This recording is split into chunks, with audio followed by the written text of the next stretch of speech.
속에서 영생이 시작되고 이 제목으로 하나님 말씀을 살펴보도록 하겠습니다.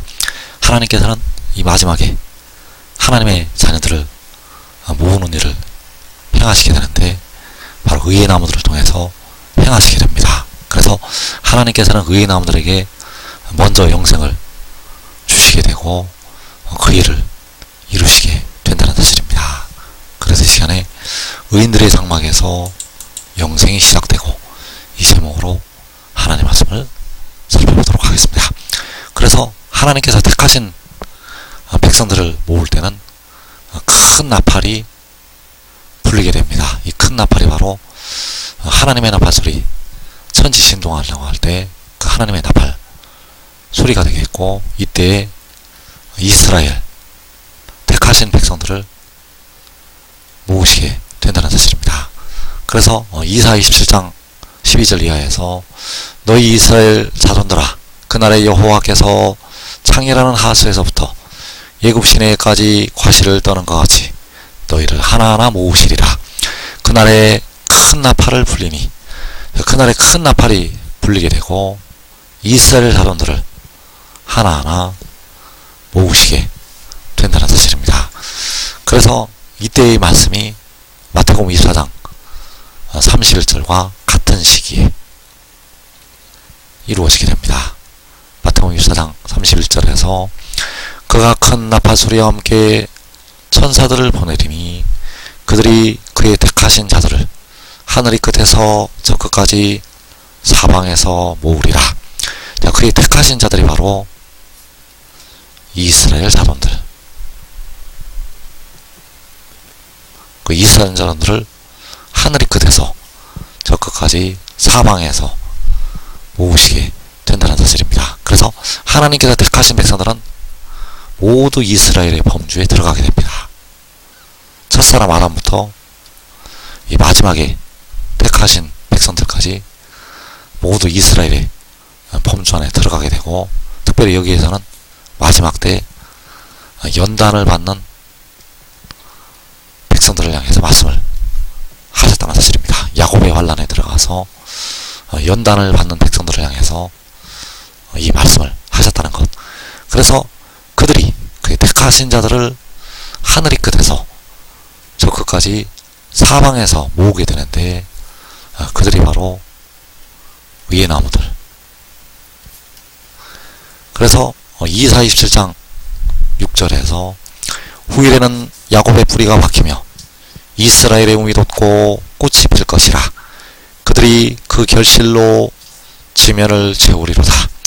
자, 그들은 바로 의의 나무들이 되겠고, 그 뿌리가 박히게 되고 그 움이 돋고 꽃이 피게 됩니다. 그래서 그들이 그 결실로 지면을 채운다고 말씀을 하고 있습니다. 그 결실이 바로 이스라엘 자손들이요, 그의 택하신 자들, 택하신 백성들을 모아서 지면을 채우게 됩니다. 그래서 그 천사들이 바로 결실을 맺는 그들, 여기서 말씀하는 천사들은 바로 의의 나무들을 향해서 말씀을 하셨다는 사실입니다. 그래서 그들이 그의 택하신 자들을 하늘의 끝에서 저 끝까지 사방에서 모으게 되는데, 그들이 바로 작은 자, 약한 자, 그 작은 자, 약한 자들이 택하신 백성들을 하늘의 끝에서 저 끝까지 모으게 됩니다. 그래서 이사 60장 22절에서 그 작은 자가 1000명을 이루겠고 그 약한 자가 강국을 이룰 것이라. 때가 되면 나 여호와가 속히 이루리라.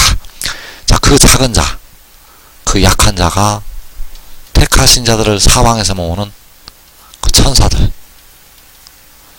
그 천사들이 1000명을 이루게 되고 그 천사들이 강국을 이루게 된다는 사실입니다. 그래서 그 작은 자, 그 약한 자가 바로 백성들을 하늘의 끝에서 저 끝까지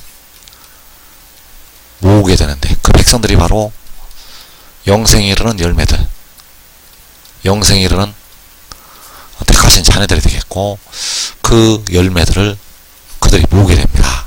그래서 요한복음 4장 36절에서 거두는 자가 이미 삭도 받고 영생에 이르는 열매를 모으나니 이는 뿌리는 자와 거두는 자가 함께 즐거워하게 하려 함이라. 자, 거두는 자가 영생에 이르는 열매를 모은다고 말씀을 하고 있습니다. 그리고 이때는 바로 큰 나팔 소리가 불릴 때 열매를 모으게 됩니다. 큰 나팔 소리가 날 때 열매를 모은다는 것. 그래서 그 열매가 바로 그의 택하신 자들, 그 택하신 자들을 하늘이 끝에서 저 끝까지 사방에서 모으게 됩니다. 그래서 이 거두는 자가 이미 싹을 받고 영생에 이르는 열매를 모으게 되는데, 먼저 영생을 얻어야 이 일을 할 수가 있습니다. 거두는 자들은 먼저 영생을 얻어야 이 일을 한다는 것.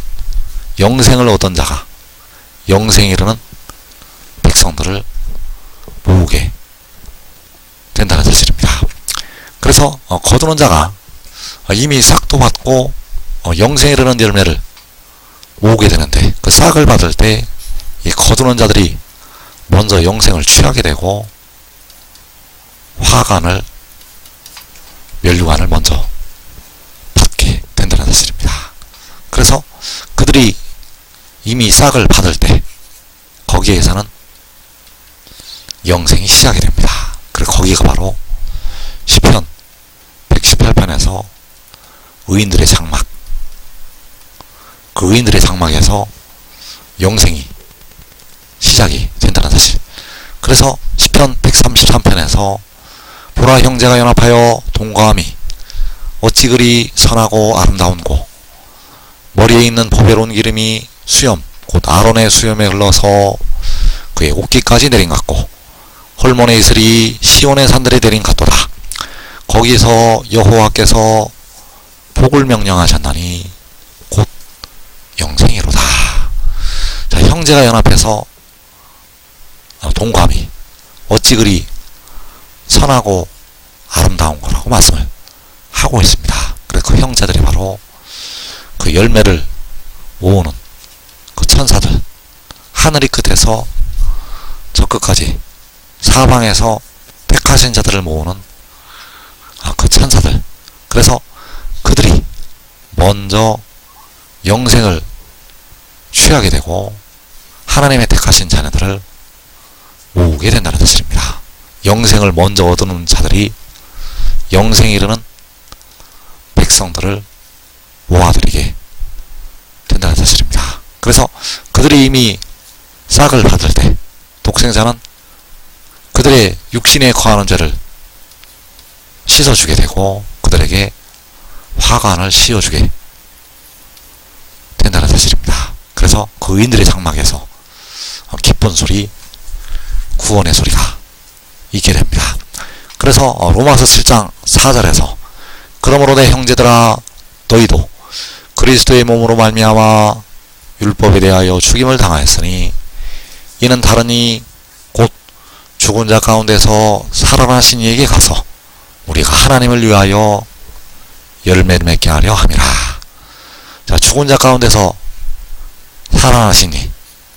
그래서 두 존재가 있는데 만군의 여호와께서 그 육신이 죽으셨다가 살아나시게 되었고, 그리고 독생자가